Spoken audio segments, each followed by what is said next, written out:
오늘 우리는 고린도후서 7장 8절에서 16절까지 있는 말씀을 가지고 하나님의 뜻대로 하는 근심이라고 하는 제목으로 말씀을 나누겠습니다.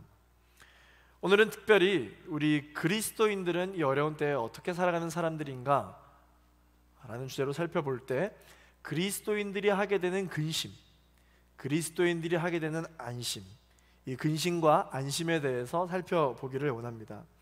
그리스도인들은 근심이 찾아올 때 이 근심을 어떻게 다룰까? 그리스도인들은 언제 이 근심을 안심으로 바꾸어서 그 안심을 경험하게 될까? 함께 살펴보기를 원합니다. 여러분, 이 근심은 무엇인가? 근심은 두려움에서부터 오는 것이죠. 이 두려움이 있으면 우리의 삶에 큰 영향을 미치게 되어 있습니다. 두려움이 있으면, 근심하는 것이 있으면 어떤 현상이 나타나는가? 특별히 우리의 삶에 변화가 있을 수가 없습니다. 그리고 두려움이 있으면 성장할 수가 없고, 두려움이 있으면 성숙할 수도 없습니다. 발전을 전혀 기대할 수가 없습니다. 출발선에 서 있기만 할 뿐 출발을 하지 못하게 만들기 때문이죠. 구름다리가 두려운 사람들은 건너편으로 나아갈 수가 없고, 어두운 터널에 들어가는 것이 두려운 사람들은 결국 산 너머 길을 빠르게 통과할 수 있는 길이 있음에도 불구하고 산을 삥 돌아가야 하는 시간 낭비를 또한 경험하게 되는 것과 마찬가지입니다. 사람이 느끼는 이 두려움에 절대 기준은 없습니다. 그렇기 때문에 같은 일에 대해서도 그 사람이 어떠한 배경과 어떠한 성향을 가지고 있는지에 따라서 누구는 두려워하고 누구는 때로는 두려워하지 않기도 한 것이죠. 그것을 놓고 우리가 때로는 더 절망에 빠지기도 합니다. 그렇다면 오늘 우리가 이 말씀 앞에 서서 예배를 드리고 있는 우리 제이포 청년들 한 사람 한 사람은 우리가 무엇을 두려워하고 있을지, 그래서 어떤 근심을 가지고 있는지 오늘 함께 살펴보기를 원합니다. 내가 무엇을 두려워하고 있는지를 한 번에 아는 방법이 있습니다.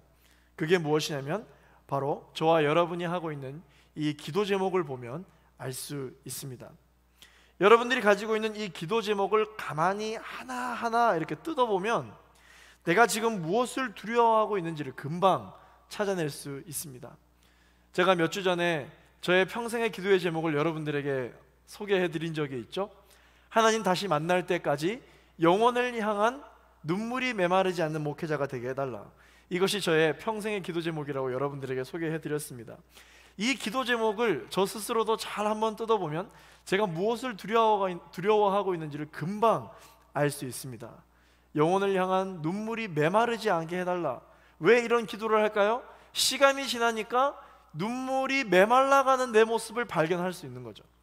시간이 지나다 보니까 예전에는 주님을 향한 그 목마름으로 울부짖기 시작했는데 나도 모르게 지금 나 자신을 돌아보니 예전 같지 못하고, 언제부터인지는 모르겠지만 눈물이 뚝 메말라 버려서 하나님을 향한 그러한 마음을, 하나님을 향한 말씀을 들어도 감동이 없고 뭔가 동기부여가 없는 제 자신을 발견할 수 있었던 것입니다.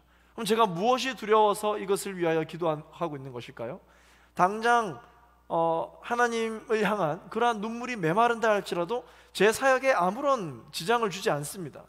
제가 하고 있는 여러 가지 비전과 목회에 대해서 특별히 눈에 두드러질 정도로 나타나는 심각한 피해는 없습니다. 그럼에도 불구하고 저는 왜 그것을 두려워하는 것일까요?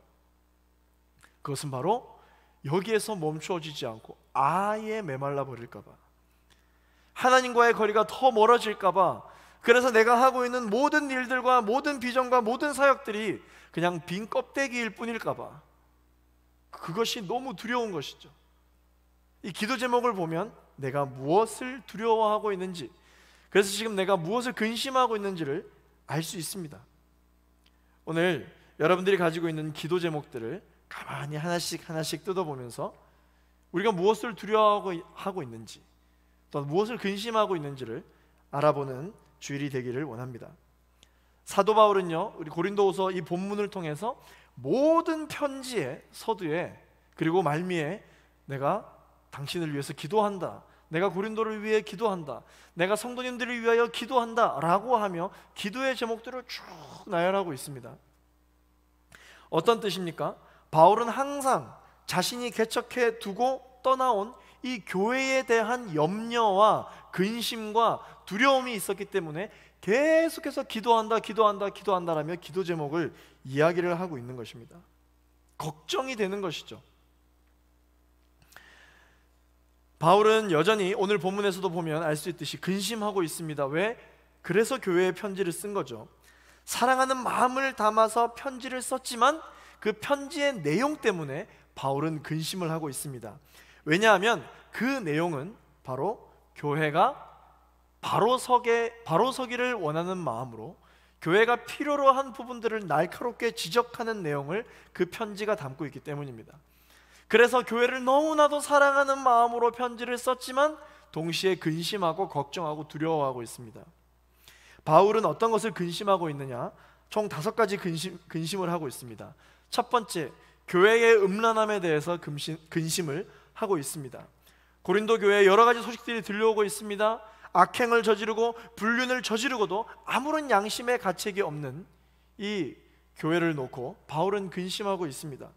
두 번째, 바울은 교회의 분쟁을 근심하고 있습니다. 하나님 중심이어야 할 교회가 사람 중심의 인본주의적 공동체로 사고로 오히려 갈등을 겪고 있는 이 모습과 소식을 들으면서 바울은 근심하고 있습니다. 세 번째로 바울은 교회의 은사 없음에 대하여 근심을 하고 있습니다. 영적인 상황에 대하여 이 교회가 전혀 영적인 분별력을 가지고 있지 못하다는 소식을 들었을 때 그에 대하여 바울은 근심을 하고 있죠. 네 번째, 바울은 이 교회의 법정 투쟁을 놓고 근심하고 있습니다. 세상의 기준과 세상의 여러 가지 양심의 잣대를 놓고 보아도 전혀 모범이 되어지지 못하고 있는 이 교회에 대하여 바울은 근심하고 있습니다. 마지막으로 바울은 어떤 근심을 하고 있는가? 바울은 교회가 부활을 의심하고 있는 것에 대해서 근심을 하고 있습니다. 신앙생활에 있어서 가장 핵심이 되고 기본적인 개념인 이 부활신앙, 이 부활신앙에 흔들림이 있다라는 소식을 듣자 바울은 근심하기 시작한 것입니다. 그래서 바울은 이것을 심하게 책망하고 지적하는 내용을 담아서 편지를 보냅니다. 그렇기 때문에 근심하고 후회되는 마음이 있다라고 오늘 본문에 또한 기록을 하고 있죠. 그렇지만 바울은 동시에 이야기합니다. 교회를 사랑하는 마음 때문에 내가 근심이 되고 내가 과연 잘한 것일까? 정말 이 방법밖에 없었을까? 라는 근심이 있지만 동시에 후회하지 않는다라고 이야기합니다. 왜냐? 그 근심은 하나님께 속해 있기 때문에 근심하지 않는다. 오히려 이 편지를 받는 교인들이 회개함으로 변화를 경험할 것을 기대하고 믿기 때문에 후회를 하면서 후회하지 않는다라고 이야기를 하고 있습니다. 오늘 본문 8절에서 9절 말씀을 같이 한번 읽어보겠습니다. 시작. 내가 편지로 인해 여러분을 근심하게 했다 할지라도 지금은 후회하지 않습니다. 내 편지가 여러분을 잠시 상심하게 했다는 것을 내가 알고 후회하기는 했으나 지금은 내가 기뻐하고 있습니다. 왜냐하면 여러분을 근심하게 했기 때문이 아니라 여러분이 그 근심으로 회개하게 됐기 때문입니다. 여러분은 하나님의 뜻대로 근심한 것이므로 결국 여러분은 아무것도 손해를 본 것이 없습니다. 우리가 성령 충만하지 않을 때는 우리의 인생 가운데 근심이 찾아온 그 자체만을 가지고 굉장히 큰 어려움에 처해 있다라고 스스로 생각할 때가 많이 있습니다.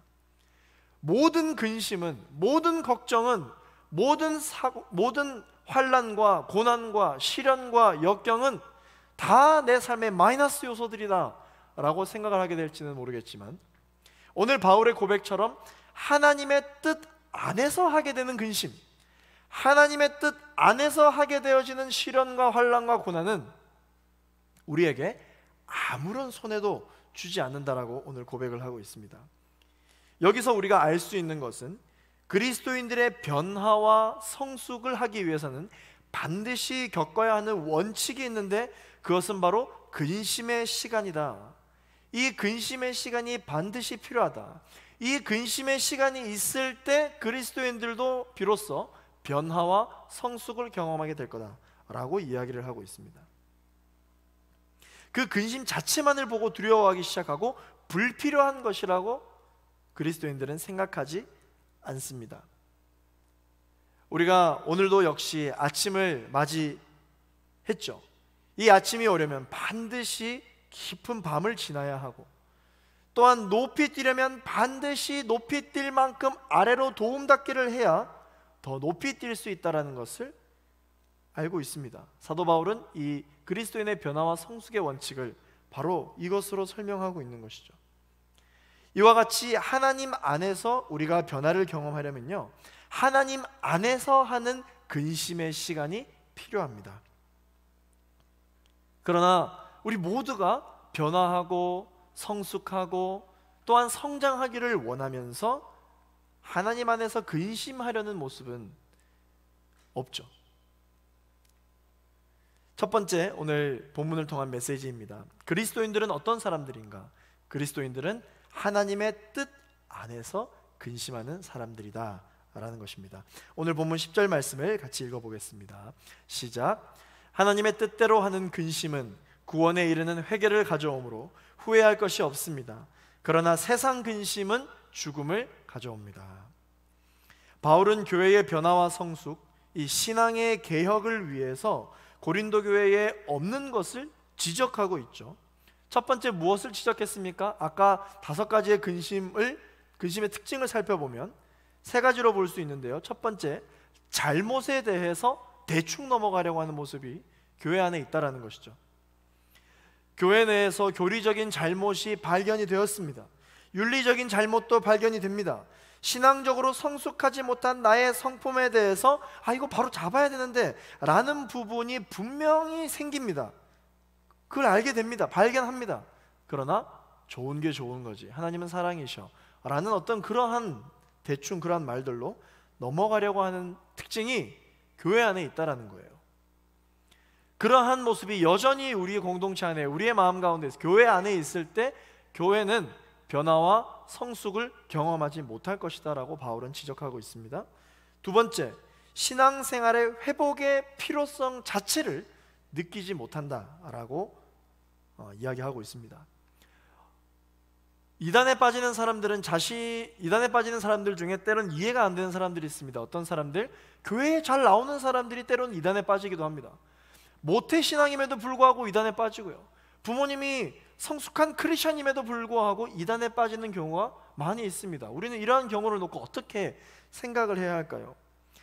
그 사람들 또한 이단의 가르침이 잘못되었다는 것을 알고 있습니다. 여러 가지 뉴스 보도를 통해서, 교회에서의 교육을 통해서 이단의 가르침이 잘못됐다는 것을 알고 있지만 어떻게 거기에 빠지게 된 걸까요? 교회를 다니고 있지만 여전히 해결되어지지 않은 자신의 외로움, 그리고 또한 교회를 다니고 있으면서도 사람으로부터 받은 사람에 대한 실망감, 이것을 채우고자 이단에 대하여 미혹되기 시작하는 것입니다. 왠지 그곳에는 내가 교회에서 경험했던 어떤 결핍이 채워질 수 있지 않을까라고 하는 생각과 관심이 미혹의 시작이 되는 것이죠. 악한 행위가 있습니다. 그러나 이 악한 행위에 있어서도 분명히 이것이 죄인 줄 알지만 본인 스스로가 스스로를 눈 감아주는 것이죠. 못 본 채 하는 상황들이 있다는 것입니다. 심지어 내 영혼의 성장이 멈추어져 있음을 알고 있음에도 불구하고 영적으로 게을러지고 있는 모습을 발견하죠. 그럼에도 불구하고 근심하지 않습니다. 걱정하지 않습니다. 이러한 모습에 대해서 바울은 지적을 하고 있습니다. 나의 신앙생활에도 만약에 이러한 부분이 하나라도 있다면 바로 그 부분 때문에 우리는 그리스도인으로서의 신앙의 변화와 성숙을 경험하지 못하게 될 수 있습니다. 끝으로 바울은 어떤 것을 고린도 교회에 지적하냐면요, 누가 나에게 지적하는 것 자체를 굉장히 싫어하는 그러한 모습을 가지고 있기 때문이라고 이야기를 하고 있습니다. 그 지적이 날카로울수록, 나를 향해 누군가 하는 그 지적이 정확할수록 더 싫어합니다. 더 기분 나빠해요. 이것은 마치 회복을 원하면서도 상처를 의사에게 가지고 갔으나 의사가 내 상처의 정확한 부위에 칼을 댔다고 의사를 경멸하고 의사를 미워하는 것과 같은 마음이지 않을까요? 그렇게 나의 상처를 혹은 나의 연약함을, 나의 부족함을 수용하는 마음의 자세가 없다면 우리는 그리스도인으로서 변화와 성숙을 더 이상은 경험하지 못합니다. 바울은 그것을 지금 지적하고 있어요. 이와 같은 상황 속에서 바울은 교회들에게 있어서 차라리 근심하라고 말합니다. 그것은, 바울이 말하는 근심은 바로 세상의 근심이 아니라 하나님의 뜻 안에서 하는 근심을 말하고 있습니다. 우리의 근심은 이 기도 제목에 잘 나타나 있다라고 제가 서두에 말씀을 드렸죠. 우리의 기도 제목에 하나님의 뜻이 나타나 있는지 한번 살펴보시길 바랍니다. 여러분들이 오늘 순모임을 할 때에도 순원들과 순장님에게 아마 여러분 기도 제목을 나누시게 되겠죠. 그 기도 제목을 봤을 때 하나님의 뜻이 스며들어 있는지를 여러분 한번 살펴보기를 원합니다. 내 뜻 안에, 나의 원함 안에 하나님의 뜻이 있었으면 하는 마음으로 기도 제목을 하고 있지 않는지, 하나님의 뜻이 무엇인지를 발견하고 그 뜻에 맞추기 위하여 그것이 나의 기도 제목이 되었는지 우리가 한번 살펴볼 수 있었으면 좋겠습니다. 우리의 기도에 하나님의 뜻이 없다면 우리는 근심이 시작돼야 합니다. 그리고 애통하며 회개해야 하겠죠. 말씀에 바로 서 있지 못한 우리의 모습과 신앙의 성장과 어떤 성품의 성숙이 없는 것, 마음은 있지만 실천에 옮기지 못하는 것, 세상에서 모범을 보이지 못한 것을 두고 그리스도인들은 오히려 근심을 해야 한다는 것입니다. 그리고 우리의 근심은 바로 이런 근심들이 되어야 한다는 것이죠. 바울은 이야기합니다. 그리고 많은 성경 인물들은 이러한 상황 속에서 하나님 안에서 근심을 했기 때문에 그 근심에 대하여 두려워했고 분노했고 이유를 찾았고 스스로 변화할 계획을 도모하며 실천의 열심을 다해왔습니다. 오늘 저와 여러분도 이러한 것에서부터 시작된 근심을 향해 우리의 어떠한 변화의 노력이 필요합니다. 오늘 본문 11절 말씀을 읽어보겠습니다. 시작. 보십시오. 하나님의 뜻대로 하는 이 근심이 여러분에게 얼마나 간절함을 불러일으키며 변호함과 의분과 두려움과 사모함과 열심과 응징의 마음을 불러일으켰습니까? 여러분은 모든 일에 여러분 자신의 깨끗함을 보여주었습니다. 성경 인물들을 보십시오. 여러분들이 아는 성경 인물들을 다 한번 떠올려 보십시오. 그 인물들이 태어나서부터 생을 마감할 때까지 하나님 앞에 얼마나 신실되게 잘 섬겼습니까? 하나님께 얼마나 쓰임받고 잘 살았습니까? 그런데 그들의 인생 가운데 근심이 없었는지, 그들의 인생 가운데 어려움이 없었는지 우리는 한번 잘 생각해 보기를 바랍니다. 여러분들 성경 인물들 중에서 누구를 제일 좋아하시나요? 그 사람의 인생을 한번 떠올려 보세요. 그 사람이 경험했던 하나님의 성품을 나도 경험하기를 원한다면 그 사람처럼 어쩌면 하나님의 뜻 안에서 겪게 되는 근심을 반드시 통과해야 될지도 모릅니다. 사랑하는 우리 제이포유 청년 여러분, 여러분은 무엇을 지금 근심하고 계십니까? 그 근심의 중심에, 그 근심의 핵심이 하나님 안에서 이루어지게 되기를 예수 그리스도 이름으로 축원합니다. 그리스도인들은 하나님의 이 뜻에 초점을 맞출 때 모든 근심이 자신의 삶의 변화와 성숙을 가져다주는 오히려 기폭제가 된다는 것을 여러분 우리가 오늘 기억하였으면 좋겠습니다. 나의 근심이 나의 변화와 성숙을 가져다주는 기폭제가 되다. 그리스도인들은 근심을 이렇게 하는 것이고 다루는 사람들입니다. 두 번째, 그리스도인들은 어떤 사람들이냐면요, 그리스도인들은 하나님의 뜻 안에서 안심하는 사람들입니다. 오늘 본문 말씀 13절 말씀을 함께 읽어보겠습니다. 시작. 이로 인해 우리는 위로를 받았습니다. 또한 우리가 받은 위로 위에 디도가 즐거워하는 것을 보고 우리는 더욱 기뻐하게 됐습니다. 그는 여러분 모두로 인해, 자, 오늘 이 13절 본문 말씀을 개역개정으로 한 번 더 읽어보도록 하겠습니다. 시작. 이로 말미암아 우리가 위로를 받았고 우리가 받은 위로 위에 디도의 기쁨으로 우리가 더욱 많이 기뻐함은 그의 마음이 너희 무리로 말미암아 안심함을 얻었습니다. 우리말 성경에서는요, 이것으로 인해서 심령의 새로운 힘을 얻었다라고 번역하고 있는데 개역개정에는 똑같은 의미를 안심함이라고 번역을 하고 있습니다.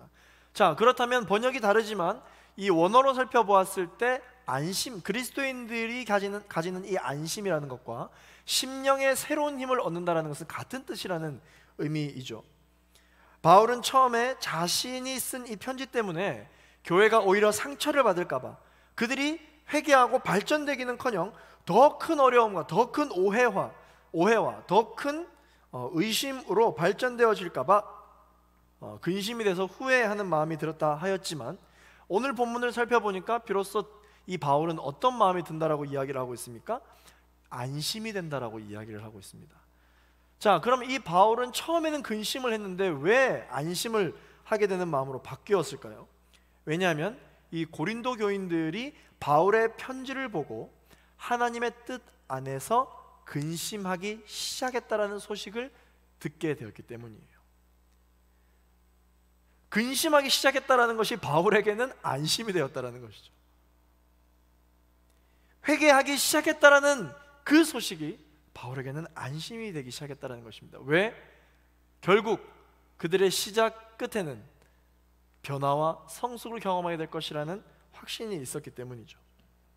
여러분, 이 교회 공동체, 세상에 많은 공동체가 있잖아요. 여러분들도 아마 많은 공동체에 소속이 되어 있을 것입니다. 가정이라고 하는 공동체에 또한 소속이 되어져 있고, 또한 직장이라고 하는 공동체, 여러분들이 또한 잘 지내는 친구들과의 어떤 그런 공동체, 여러분들이 뭐 동아리나 여러 가지 어떤 친목 모임을 가지고 있는 그런 공동체도 있으시고요. 또한 신앙생활을 하고 있는 J4U 공동체에도 여러분 이 소속이 되어 있으십니다. 여러분, 특별히 이 J4U 공동체, 교회 공동체가 다른 공동체와 다른 힘을 가진 것이 있습니다. 저력이 있습니다. 언제 교회 공동체는 이 저력을 나타내는가? 그 공동체의 외형과 규모의 크기에 따라 그 공동체에서부터 나오는 힘이 나의 힘으로 오는 것이 아닙니다. 여러분들이 아무리 큰 어떤 공동체에 소속이 되어 있다 할지라도, 그 공동체가 삶에 많은 영향력을 주고 있다 할지라도 여러분들이 삶에 영향력을 주는 것과는 다른 문제다라고 하는 거죠. 온누리 교회는 큽니다. 대형 교회에 속합니다. 대형 교회에서 신앙생활하고 있는 여러분들의 신앙 또한 큽니까?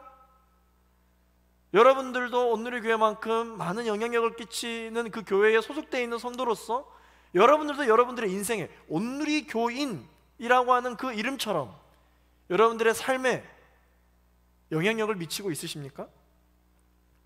교회 공동체의 저력은 외형과 크기에 있는 게 아닙니다. 그 규모에 있지 않습니다. 교회 공동체의 저력은 어디에서 붙어 있느냐? 함께 변화해 나가고, 함께 성숙해 나가고, 함께 예수님을 닮아가는 데 저력이 있는 것입니다. 그 모임에, 그 분위기 안에서 있을 때 우리 또한 함께 변화를 경험하고 함께 성숙을 경험하는 데에 있어서 교회 공동체에는 저력이 있는 거예요. 성도들 각자 한 사람 한 사람이 하나님의 뜻 안에서 근심하기 시작할 때 저력이 나타나는 것입니다. 그리고 하나님의 기준에 맞게 우리는 이 공동체 안에서 변화와 성숙을 경험하게 됩니다. 내 스스로 발전하는 것을 경험하게 됩니다. 그리고 그것을 서로 나누기 시작할 때 진정한 성장의 가치가 우리의 신앙생활 안에서도 발견되어지는 거죠. 바울의 이 근심이 안심으로 바뀌는 것도 모자라 바울은 더욱 큰 기쁨이 있다, 원래 경험했던 기쁨보다 더 큰 기쁨이 있다라고 고백을 하고 있습니다. 그것은 바로 어떤 기쁨이냐? 자신의 회복이 아니라 자신의 동역자인 디도의 기쁨이 있었기 때문에 자기는 그게 더 기쁘다라고 이야기를 하고 있습니다. 우리가 아까 살펴보았던 개역개정 13절 말씀에 있었던 이 안심하다, 이 안심하다의 이 헬라어 원어를 살펴보면 어떠한 의미가 있냐면요, 쉬다, 편안하다 이런 뜻을 가지고 있거든요. 이 단어는 성경에 어떻게 쓰이냐면요, 보통 육체가 심한 노동을 끝낸 뒤에 쉬는 것을 표현할 때 안심하다라고 이야기하기도 합니다. 또한 내 영혼이 어려움을 극복하고 그 다음 경험하게 되는 편안한 상태, 이것을 안심하다라는 단어로 씁니다. 자, 이 디도의 기쁨과 바울의 안심은 어떠한 연관성이 있기에 바울은 더 기쁘다라고 말하고 있는 것일까요? 그것은 바로 고린도 교회가 신앙생활의 개혁을 단행했기 때문에 디도에게도 안심이 찾아오고 바울은 더 큰 기쁨을 누리게 된 것입니다. 이것이 결과물이에요. 이 결과물의 원인은 고린도 성도들의 순종으로부터 시작된 것이죠. 함께 신앙생활하는 우리 교인들이, 성도들이 결단을 하기 시작한 것입니다. 함께 신앙생활하는 우리 공동체가 변화와 성숙을 바라보기 시작했다는 것입니다. 이것만으로도 큰 기쁨을 얻게 되었다라고 이야기를 하고 있습니다. 그래서 13절 하반절의 말씀에 보시면 개역개정에 안심함을 얻었음이라, 이 말을 우리말 성경에 어떻게 다시 번역하고 있습니까? 심령의 새로운 힘을 얻었다. 내 삶에서 경험하고 있는 근심이 바뀌어져서도 물론 새로운 힘을 얻겠지만 그것보다 더 큰 기쁨을 누리고 있다라고 하는데, 그 기쁨이 무엇이냐? 동역자 디도의 기쁨이 내 심령에 새로운 힘을 불어넣어 주었다라고 이야기를 하고 있습니다. 바울은 어떻게 고백하는 것입니까? 디도의 안심은 곧 나의 안심이요, 디도의 기쁨은 곧 나의 기쁨이다 라고 이야기를 하고 있는 것입니다. 오늘 본문 15절 말씀을 같이 한번 읽어보겠습니다. 시작. 디도는 여러분 모두가 두렵고 떨리는 마음으로 자기를 받아들여주고 순종한 것을 기억하며 여러분에 대한 애정이 더욱 깊어졌습니다. 동역자 디도는 고린도 교인들에 대한 애정이 더 깊어졌어요. 왜?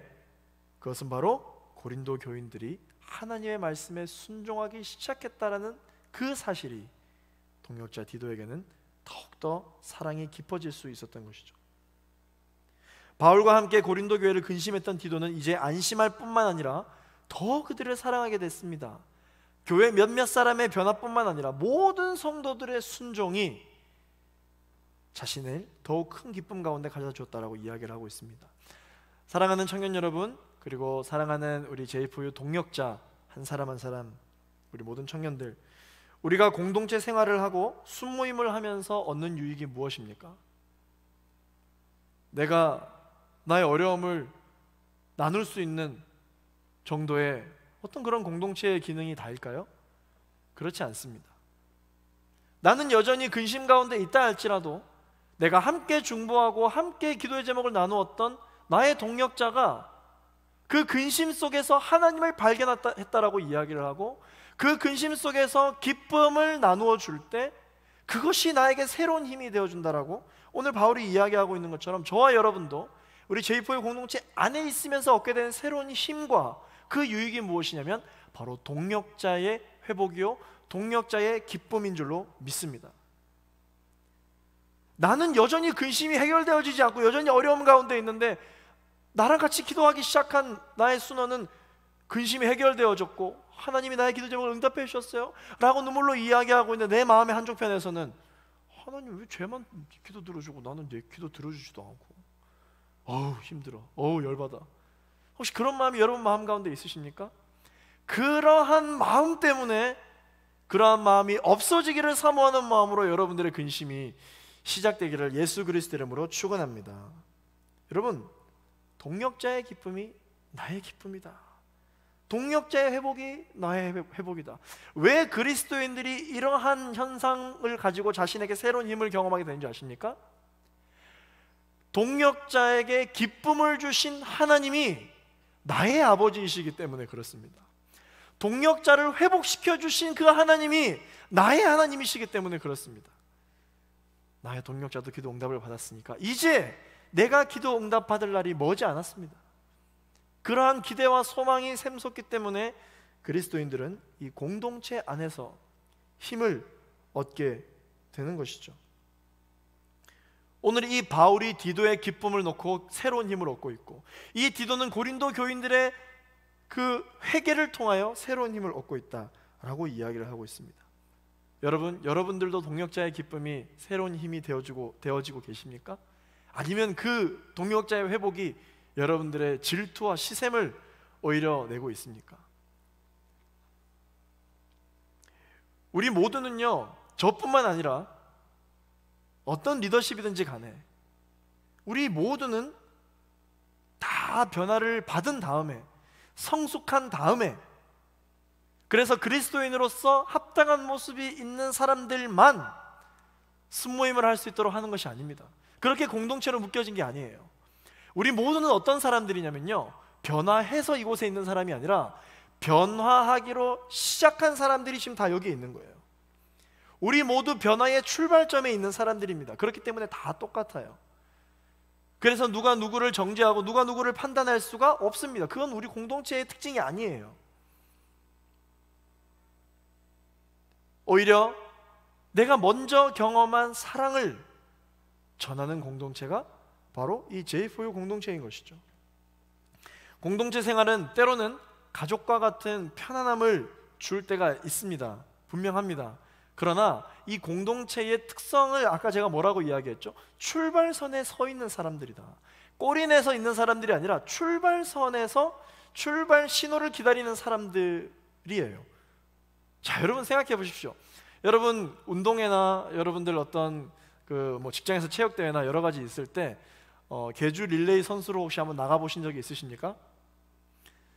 혹시 여러분 그 출발선에 서 있을 때의 그 긴장감, 여러분 한번 생각해 보십시오. 너무 이 긴장한 나머지 신호가 울리기도 전에 먼저 출발해서 주춤주춤 하는 사람도 물론 있잖아요. 그만큼 엄청 긴장되는 순간입니다. 우리 J4U 공동체에서 함께 우리 청년들과 함께 신앙생활하는 우리의 이 분위기가 가족과 같은 분위기가 있는 반면에 또 어떤 때는 출발선에 서 있는 사람들이기 때문에 굉장히 긴장되는, 그래서 굉장히 두렵고 때로는 떨리는 그러한 분위기가 있을 수 있다라는 것이죠. 그래서 오늘 디도가 아까 우리가 읽어보았던 15절 말씀에 이 고린도 교인들과 함께하는 자신의 마음이 안심이 되고 기쁨이 넘치지만 또 이면에 어떤 마음이 있다라고 되어 있습니까? 모두가 두렵고 떨리는 마음으로 함께 신앙생활을 하고 있다라고 디도가 고백을 하고 있는 거죠. 우리 공동체 생활의 힘이 바로 여기에 있습니다. 출발선에 있을 때 경험할 수 있는 힘. 그 힘이 무엇일까요? 여러분, 우리가 출발선에 서 있을 때 전혀 옆을 보니까 이 사람 전혀 떨지 않아요. 그러면 여러분, 우리가 그 모습을 보면서 어떤 마음을 가질 수 있습니까? 나는 너무 떨리는데 이 사람은 왜 안 떨지? 라고 하면서 나도 조금 마음의 안심을 가져야 되겠다 라고 하는 이 신앙의 밸런스를 가질 수 있는 것이죠. 그런데 나는 괜찮은데 옆 사람을 보니까 너무 떠는 거예요. 너무 떨다 보니까 디테일하게 하나하나 자신이 출발할 때 놓친 것은 없는지 다 챙겨보고 있는 모습을 보면서 나도 너무 안 떠니까 안 되겠다, 나도 조금 어느 정도의 긴장감을 가지고 이 출발선에 서 있어야 되겠다 라는 생각을 하게 되면서 자신이 서 있는 이 자리에서의 신앙의 균형과 밸런스를 유지하게 되는 것입니다. 공동체 생활의 저력이 바로 여기에 있어요. 내 신앙의 위치, 내 신앙의 모습을 다른 사람들의 모습을 보면서 생각해 볼 수 있는 것이죠. 판단해 볼 수가 있는 것입니다. 히브리서 3장 12절부터 14절까지 있는 말씀을 함께 보겠습니다. 공동체에는 어떤 특징이 있는지 살펴보겠습니다. 시작. 형제 여러분, 여러분 가운데 누구든지 살아계신 하나님을 떠나려는 악한 불신의 마음을 품지 않도록 조심하십시오. 도리어 아직 오늘이라 일컬을 수 있는 그날에 여러분 가운데 누구라도 죄의 속임수로 완고해지지 않도록 서로를 격려하십시오. 이는 우리가 처음에 확신한 것을 끝까지 굳게 잡으면 그리스도와 함께 나누는 사람들이 되기 때문입니다. 할렐루야. 이게 우리 공동체 생활의 새로운 힘이에요. 이것이 바로 그리스도인들이 얻는 안심의 힘입니다. 하나님의 뜻 안에 있을 때 우리는 하나님의 뜻 안에서 근심이 시작되고 하나님의 뜻 안에서 안심을 경험하게 됩니다. 그리스도인들은 여러분 어떤 사람들입니까? 개인적으로는 자신의 연약함에 대하여 근심하는 사람들이요, 또한 공동체를 통해서는 안심하는 사람들입니다. 어떻게 그것이 가능한가? 하나님 뜻 안에서 근심할 때 우리는 하나님이 주시는 안심을 경험할 수 있기 때문이죠. 사도 바울의 고백처럼 이것이 그리스도인들의 심령에 불어넣어주는 새로운 힘입니다. 여러분, 우리 예수님을 한번 생각해 보시겠습니다. 우리 예수님께서 기도하셨던 그 기도 제목을 한번 보세요. 특별히 예수님께서 기도할 때 가장 간절히 기도했던 때가 언제입니까? 십자가를 지시기 전, 그 십자가의 소명을 놓고 기도하실 때 땀방울이 핏방울이 될 정도로 예수님은 가장 뜨겁게 그때 기도하셨습니다. 그때 예수님의 기도 제목이 뭐예요? 하나님, 할 수 있거든 이 잔을 내게서 멀리하게 하여 주옵소서. 무슨 말이에요? 십자가 안 지게 해달라고 기도하고 있습니다. 우리도 예수님처럼 이렇게 기도할 때가 있죠. 하나님, 저 이거 안 하고 싶습니다. 하나님, 이런 일이 저한테 안 일어나게 해주세요. 하나님, 이 기도의 제목을 꼭 들어주세요. 그래서 저 안에 고통이 없게 해주세요. 제 안에 피해가 없게 해주세요. 하나님, 제가 잘못된 길로 가지 않고 옳은 길로 가게 해주세요 라고 어떻게 해서든지 피해를 받지 않으려는 기도의 제목이 아마 여러분에게도 있을 것입니다. 예수님도 그러셨어요. 십자가 될 수 있으면 안 지게 해달라고. 그런데 여러분, 예수님이 그 기도를 하실 때의 마음의 중심에는 어떤 마음이 있었을까요? 십자가 나라도 안 지고 싶습니다. 십자가 누가 지고 싶습니까? 그 당시 십자가는 사형 틀이었어요. 그러면 예수님께서 십자가 안 지게 해달라고 하는 그 의미가 무엇이었을까요? 어떤 근심의 종류였을까요? 하나님, 제가 왜 채찍을 맞습니까? 그 채찍 맞으면 얼마나 아픈데 왜 내가 그것을 맞습니까? 손에 못이 박히는 십자가형을 왜 내가 맞습니까? 허리에 왜 창이 내가 찔려야 됩니까? 너무 아플 것 같습니다. 주님, 저 너무 무섭습니다. 그러니까 주님, 제가 이거 안 맞게 해주세요. 왜 제가 그런 고통을 당해야 돼요? 저 너무 억울합니다. 그러한 뜻이 담겨져 있는 걸까요? 예수님 왜 십자가를 안 지고 싶어 하셨을까요? 그러한 의미가 아니었습니다. 그냥 고통받는 게 무서워서, 사람에게 버림받는 것이 너무 자존심 상해서 십자가 안 지고 싶다라고 이야기하는 게 아니었습니다. 예수님의 기도의 제목은 철저하게 하나님의 뜻 안에 있는 기도 제목이었어요. 예수님의 근심은 철저하게 하나님의 뜻 안에 있었던 근심이었습니다. 그게 무엇이었느냐면 바로 하나님으로부터 버림받는 것에 대한 고통과 몸부림이었어요. 십자가를 지는 것에 대한 십자가 사명이 왜 예수님에게는 힘들었는가? 하나님으로부터 멀어지는, 하나님에게 버림받는 그 사실이 예수님에게는 너무나도 힘들었던 거예요. 땀방울이 핏방울이 될 정도로 예수님은 안간 힘을 쓰며 그 기도 제목을 부르짖었습니다. 여러분, 오늘 여러분들은 하나님에게 뭐라고 기도하고 계십니까? 어떤 기도 제목을 가지고 오셨습니까? 여러분들의 기도 제목이 어떤 기도 제목이기에 하나님 이런 일이 없게 해달라고 기도하고 있습니까? 예수님처럼 여러분들의 그 근심이 하나님의 뜻 안에 있는 근심이 되기를 예수 그리스도 이름으로 축원합니다. 결국 예수님의 입술로부터 나왔던 고백이 무엇일까요? 누가복음 22장 42절 말씀을 우리 함께 읽고 기도하겠습니다. 우리 누가복음 22장 42절 읽습니다. 시작. 아버지여, 만일 아버지의 뜻이면 내게서 이 잔을 거두어 주십시오. 그러나 내 뜻대로 하지 마시고 아버지의 뜻대로 되게 하십시오. 할렐루야. 오늘 우리가 기도할 때 그렇게 기도하였으면 좋겠습니다. 하나님, 내가 많은 기도 제목이 있는데 이 기도 제목을 다시 한 번 더 생각해보며 하나하나 뜯어보니, 주님, 이 기도 제목이 응답되어져야 하는 이유가 하나님의 뜻 안에 있는 것이 아니라 나의 만족과 나의 뜻 안에 있었음을 발견하게 됩니다. 하나님, 오늘부터 나의 입술로부터 선포되어지는 근심과 기도 제목이 하나님의 뜻 안에 있는 기도 제목이 되게 하여 주시옵소서. 하나님의 뜻 안에서 내가 근심이 시작되게 하여 주옵소서. 세상의 기준으로 시작되었던 모든 근심은 나사렛 예수 그리스도 이름으로 무너지게 하여 주시고, 하나님의 뜻 안에서 결핍되어져 있는 나의 영성들이 근심거리로 바뀌어서 하나님께서 주시는 안심으로 가득 채워지는 우리가 되게 해달라고 그렇게 기도하며 나아가게 되기를 소망합니다. 이 시간 말씀을 기억하면서 기도하며 나아가실 때 하나님 아버지, 우리의 기도의 제목을 다시 한 번 더 생각해 보기를 원합니다.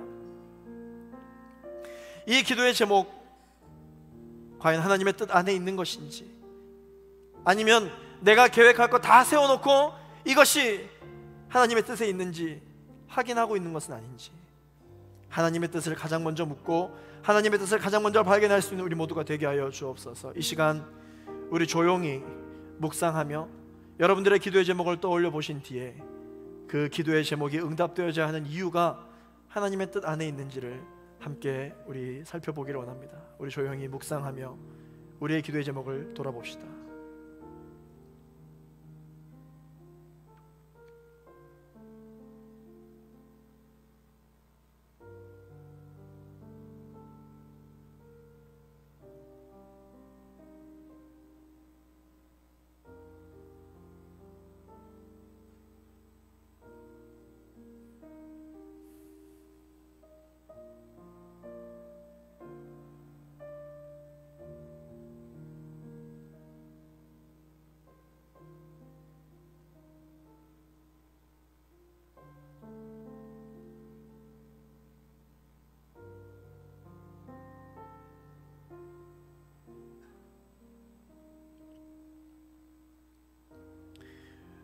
오늘 우리의 연약한 인생과 우리의 근심과 이 기도의 제목 위에 오늘 하나님께서 저와 여러분에게 이렇게 말씀해 주십니다.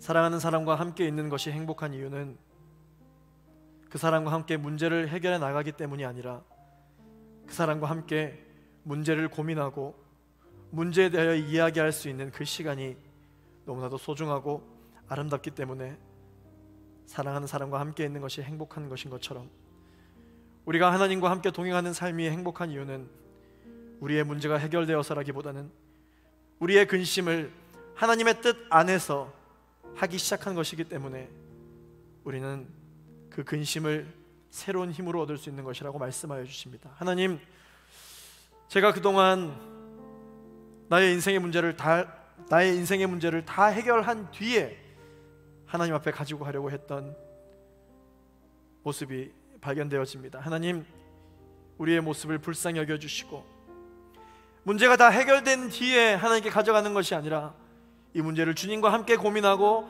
하나님과 함께 묵상하면서 그 근심이 하나님의 뜻 안에 있게 될 수 있도록 주님 역사하여 주시옵소서. 우리 그렇게 결단하시는 분들은 조용히 눈을 감고 우리 자리에서 함께 일어나셔서 하나님 앞에 결단의 기도를 하며 나아가기를 원합니다. 하나님 아버지, 하나님의 뜻 안에서 우리의 근심이 시작되게 하여 주시옵소서. 세상 근심은 나사렛 예수 그리스도를 향하는 이 묶임을 받고 떠나가게 하여 주시고 하나님의 뜻 안에서 근심이 시작되게 하여 주시옵소서. 언제부터인가? 나도 알지 못한 그 언제부터인가 나의 인생 가운데, 나의 삶 가운데 근심이 발견되었음에도 불구하고 하나님 앞에 회개하지 아니하고 이것이 회복되어질 것이라는 필요성도 느끼지 못하는 아버지 하나님, 메마른 영이 아버지 하나님 나의 영혼을 감싸고 있지 않았는지, 언제부터인지는 알지는 모르겠으나 다시 한번 더 주님 앞에 아버지 하나님 이 영혼의 목마름이 회복되게 하여 주시옵소서. 하나님 앞에 가까이 나가고자 하는 몸부림이 회복되게 하여 주시옵소서. 코로나로 이 코로나 때문에 그렇다고 핑계대지 않게 하여 주시고 하나님을 향한 몸부림이 다시 한번 더 회복되어지는 은혜가 있게 하여 주시옵소서. 주여 한번 부르시고 합심하여 기도하겠습니다. 주여,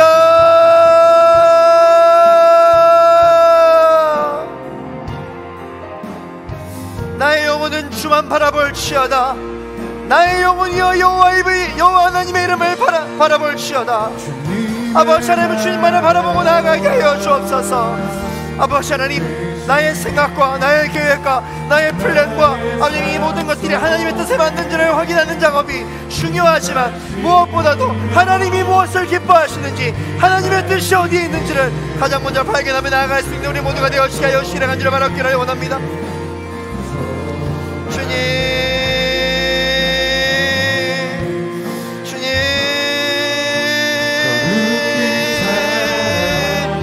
우리의 심령에 하나님의 뜻 안에서 시작되어지는 근심이 시작되게 하여 주시옵소서. 하나님의 뜻 안에 없는 나의 영혼이 아버지의 근심이 되어지게 하여 주시고, 하나님을 향한 목마름이 없어진 것이 우리의 근심거리가 되어지게 하여 주옵소서. 주님, 아버지 하나님, 안주하려고 하는 우리의 모든 마음들이 해결되어지게 하여 주시고, 아버지 하나님, 그럴 수밖에 없다라고 하며 정지되어져 있는 우리의 아버지 하나님 이 안주함을 다시 한 번 더 회복되게 하여 주시기를 간절히 바랍니다. 주님, 기름 부어주시옵소서. 주님, 성령으로 충만케 하여 주옵소서. 주님, 우리에게 말씀하여 주옵소서. 주님,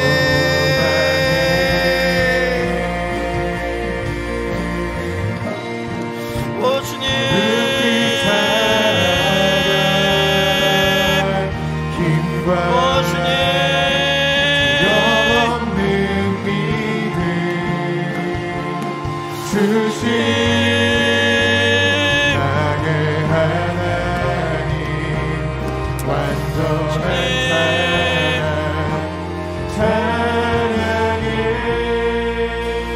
우리 한 번 더 기도하며 나아갈 때 하나님 아버지, 하나님의 말씀 안에서 영적인 분별력을 허락하여 주시옵소서.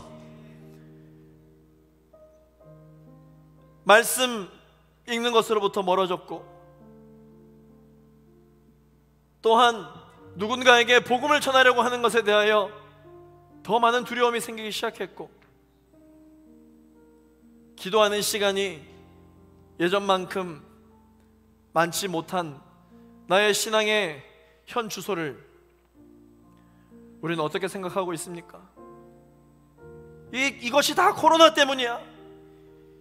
이게 다 내가 신앙생활 하지 못하는 환경 때문이야. 지금 복음을 전하면 어떡해? 지금 전도하면 안 그래도 사람들 다 교회 안 좋아하는데 지금은 좋은 타이밍이 아니야. 내가 기도를 할 수 없는 모든 이유는 교회를 갈 수 없으니까, 예전처럼 신앙생활을 할 수 없으니까, 그래서 나는 예전만큼 기도하지 못해 라고 생각되어지는 이 모든 것들이 합리적이어 보여도 과연 이것이 성령께서 우리에게 주시는 위로의 메시지인지를 우리 한번 분별해 보며 생각해 보기를 원합니다.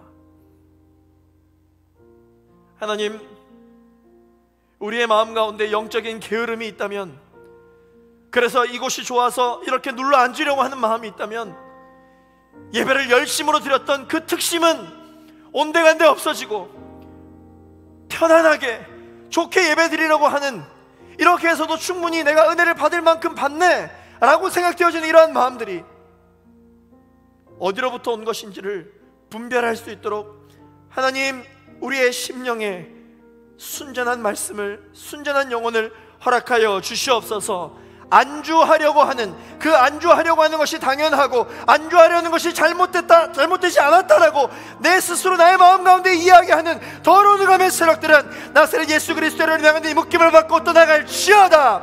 나사렛 예수 그리스도를 향하니 모든 영적인 게으름은 회복될지어다. 주님, 하나님을 향한 목마름, 하나님을 향한 특심, 하나님을 향한 열심이 회복되게 하여 주시옵소서. 주여, 한번 부르시고 합심하여 기도합니다. 주여,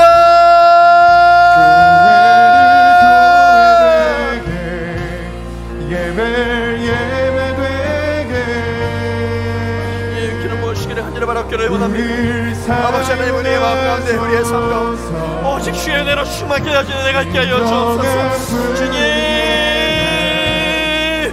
주님, 환경을 탓하지 않게 하여 주시옵소서. 나의 아버지 하나님, 영적인 하는 게으름을 다시 한번 더 바라보게 하여 주시고, 나의 아버지 하나님, 영적으로 무뎌진 나의 마음을 아버지 회복되어지는 내가 있게 하여 주시기를 간절히 바랍니다. 주님, 우리 사용하소서. 동일한 하나님의 시간, 우리의 마음이 하나님 앞에 회복되어지는 내가 있게 하여 주시기를 간절히 바랍니다. 원하오니 성령으로 기름 부으시고 채우시기를 간절히 바랍니다. 원합니다.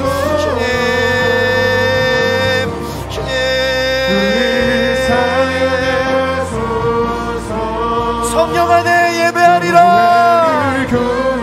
주님, 우리가 아버지 하나님만을 바라보고 나아가는 내가 있게 하여 주시옵소서. 주님만을 붙들게 하여 주시옵소서.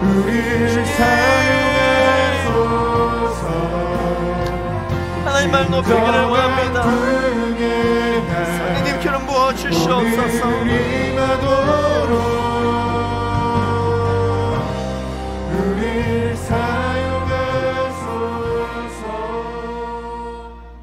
날마다 우리에게 새 힘을 공급하여 주시는 하나님을 찬양합니다. 오늘 우리의 상황에 만족하지 않고 날마다 놀랍고 새로운 하나님의 은혜를 우리에게 부어주신 주님을 찬양합니다. 하나님, 안주하려고 하였던 우리의 모든 마음들, 주님 이것으로 충분하다라고 이야기했던 주님, 우리의 만족하려는 마음들, 더 이상 큰 은혜와 더 이상 놀라운 하나님의 기적이 아직까지 내 인생 가운데는 필요 없다라고 이야기했던 나의 영적인 게으름과 나의 영적인 교만함들, 하나님 이 시간 예수 그리스도의 십자가 앞에 내려놓습니다. 하나님, 오늘 하나님께서 우리 모든 동역자들에게 은혜를 허락하여 주시옵소서. 바울의 편지를 통하여 고린도 교회에 하나님의 뜻 안에서의 근심이 시작됐던 것처럼 하나님, 오늘 우리의 마음 가운데 하나님의 뜻 안에서 시작되어지는 근심이 회복되어지게 하여 주시옵소서. 그래서 이 근심이 안심이 되어 안심이 기쁨이 되므로 우리의 기도의 제목을 응답받는 것에 대하여 이 어려운 상황 가운데서 하나님이 살아계시다고 찬양하며 나아갈 수 있는 하나님의 사람들 한 사람 한 사람 될 수 있도록 역사하여 주시옵소서. 우리의 신앙생활이, 우리의 하루하루가 예수 그리스도 없이는 설명되어지지 않는 믿음의 하루가 될 수 있도록 주님 역사하여 주시옵소서. 감사드리며 예수 그리스도 이름으로 기도하였습니다. 아멘.